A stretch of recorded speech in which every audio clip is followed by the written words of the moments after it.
এসব আমি কি শুনছি? তুমি নাকি কোনো কাজই করো না বাড়ির, আর সারাক্ষণই নাকি ঝামেলা করতে থাকো। এসব এসব তুমি কি বলছো? এসব মিথ্যে। আমি আমি ওদের সাথে ঝামেলা করি না তো। বেশি বাড়াবাড়ি করো না, বুঝলে তো? ঠিকভাবে থাকো। এরপর বেশ কিছুদিন কেটে যায়। রাধা এখন গর্ভবতী। আমার এখন 20,000 টাকা লাগবে, তুমি এনে দেবে। আমি আমি কোথা থেকে এনে দেব? কেন? তোমার বাবার কাছ থেকে এনে দেবে। মা, তোমার জামাইয়ের এখন 20,000 টাকা লাগবে। একটা ব্যবস্থা করো না। 20,000 টাকা? ঠিক আছে, রাখ, আমি দেখি। কি বলছে?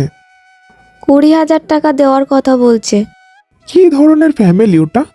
বিয়ের সময় অত জিনিস দেওয়া হলো, এদের চাওয়ার কোনো শেষই নেই।